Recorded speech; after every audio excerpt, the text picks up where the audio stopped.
സഭാപ്രസംഗകൻ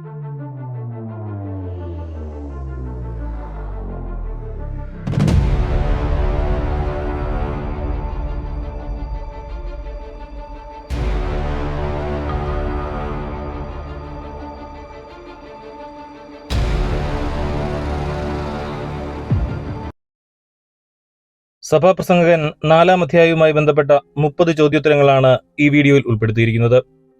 ചോദ്യം 1.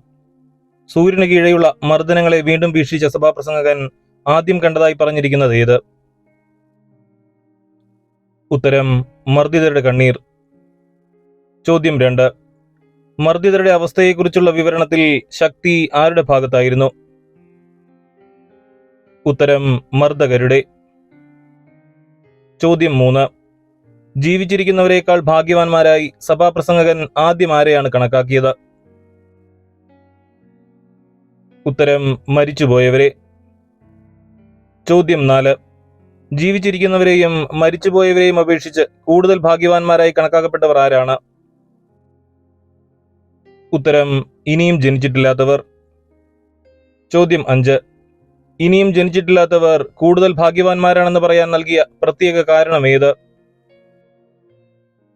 ഉത്തരം സൂര്യന് കീഴെ നടക്കുന്ന തിന്മകൾ കണ്ടിട്ടില്ല. ചോദ്യം 6. എല്ലാ അധ്വാനവും എല്ലാ വൈദഗ്ധ്യവും എന്തിന്റെ ഫലമാണെന്നാണ് സഭാപ്രസംഗകൻ ഗ്രഹിച്ചത്? ഉത്തരം മനുഷ്യരുടെ പരസ്പര സ്പർദ്ധയുടെ. ചോദ്യം 7. പരസ്പര സ്പർദ്ധയിൽ നിന്നുയരുന്ന അധ്വാനത്തെയും വൈദഗ്ധ്യത്തെയും സഭാപ്രസംഗകൻ എങ്ങനെ വിശേഷിപ്പിച്ചിരിക്കുന്നു? ഉത്തരം മിഥ്യയും പാഴ്വേലയുമാണ്. ചോദ്യം 8. ഭോഷൻ എന്തു ചെയ്തുകൊണ്ടാണ് ക്ഷയിക്കുന്നത്? ഉത്തരം കയ്യും കെട്ടിയിരുന്ന്. ചോദ്യം 9. ഇരു കൈകളും നിറയെയുള്ള അധ്വാനത്തെക്കാളും ഉത്തമമായി പറയപ്പെടുന്നത് എന്താണ്? ഉത്തരം ഒരു പിടി സ്വസ്ഥത. ചോദ്യം 10. സഭാപ്രസംഗകൻ 4-6 പ്രകാരം ഒരു പിടി സ്വസ്ഥത എന്തിനേക്കാൾ ഉത്തമമാണ്? ഉത്തരം ഇരു കൈകളും നിറയെയുള്ള അധ്വാനവും പാഴ്വേലയും. ചോദ്യം 11. സൂര്യന് കീഴെ വീണ്ടും എന്തു കണ്ടുവെന്നാണ് സഭാപ്രസംഗകൻ 4:7 പറയുന്നത്? ഉത്തരം മിഥ്യ. ചോദ്യം 12. പൂരിപ്പിക്കുക. പുത്രനോ സഹോദരനോ ആരുമില്ലാത്തവനും ഡാഷിന് അറുതിയില്ല. ഉത്തരം അധ്വാനത്തിന്. ചോദ്യം 13. ധനം എത്രയായാലും അധ്വാനിക്കുന്ന വ്യക്തിക്ക് എന്താണ് സംഭവിക്കാത്തത്?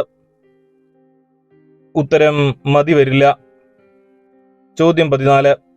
2 പേർ ആരേക്കാൾ മെച്ചമാണെന്നാണ് സഭാപ്രസംഗകൻ പറയുന്നത്? ഉത്തരം ഒരാളേക്കാൾ. ചോദ്യം 15.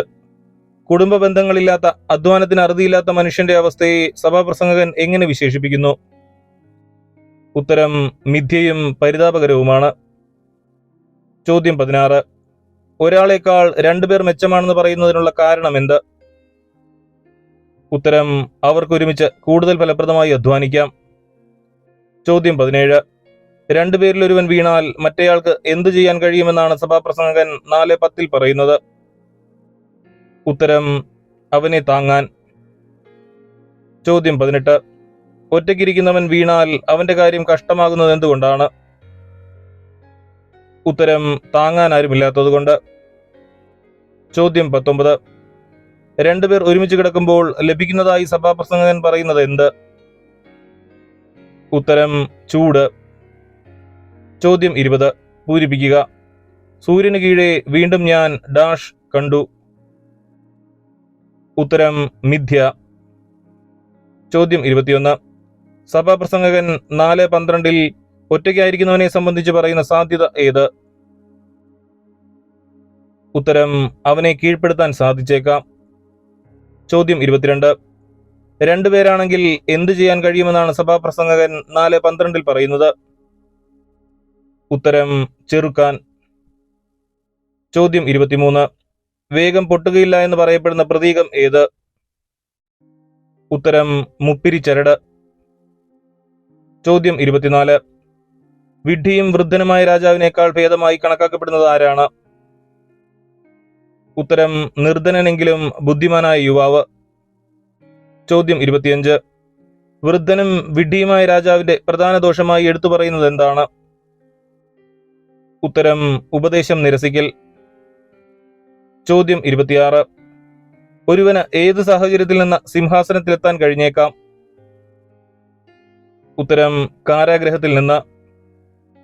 ചോദ്യം 27. സിംഹാസനത്തിലെത്തിയ വ്യക്തിയെക്കുറിച്ച് മറ്റൊരു സാധ്യതയായി പറയുന്നത് എന്താണ്? ഉത്തരം അവൻ ഭരിക്കുന്ന രാജ്യത്ത് ദരിദ്രനായി ജനിച്ചതാവാം. ചോദ്യം 28. സഭാപ്രസംഗകൻ 4:16 പരാമർശിക്കപ്പെടുന്ന ഭരണാധികാരിയുടെ പ്രജകളെക്കുറിച്ച് പറയുന്നത് എന്താണ്? ഉത്തരം അവർക്ക് എണ്ണമില്ലായിരുന്നു. ചോദ്യം 29. അനവധി പ്രജകളുടെ അധിപനായിരുന്നിട്ടും പിന്നീട് വരുന്നവർക്ക് അവനിൽ എന്തു തോന്നുകയില്ലെന്നാണ് സഭാപ്രസംഗകൻ 4:16 പറയുന്നത്? ഉത്തരം പ്രീതി. ചോദ്യം 30. ഒരാളേക്കാൾ 2 പേർ മെച്ചമാണെന്ന പ്രഖ്യാപനത്തിന് പിന്നാലെ ആദ്യം നൽകുന്ന ന്യായീകരണം ഏത്? ഉത്തരം ഒരുമിച്ച് കൂടുതൽ ഫലപ്രദമായി അധ്വാനിക്കാം. 2026 ലോഗോസ് ക്വിസിന് തയ്യാറെടുക്കാൻ സഹായിക്കുന്ന വീഡിയോ സീരീസിലെ ഈ ഭാഗം ഇവിടെ അവസാനിക്കുകയാണ്. ഈ വീഡിയോ നിങ്ങൾക്ക് ഉപകാരപ്രദമെന്ന് തോന്നിയാൽ ലൈക്ക് ചെയ്യാനും ഷെയർ ചെയ്യാനും മറക്കരുത്. നിങ്ങളുടെ അഭിപ്രായങ്ങളും നിർദ്ദേശങ്ങളും കമന്റിലൂടെ അറിയിക്കുമല്ലോ. നമ്മുടെ ചാനൽ ആദ്യമായി കാണുന്നവർ സബ്സ്ക്രൈബ് ചെയ്യുന്ന കാര്യം കൂടി ഒന്ന് പരിഗണിക്കണേ. അടുത്ത വീഡിയോയുമായി ഉടൻ തന്നെ മടങ്ങി വരാം. എല്ലാവർക്കും നന്ദി.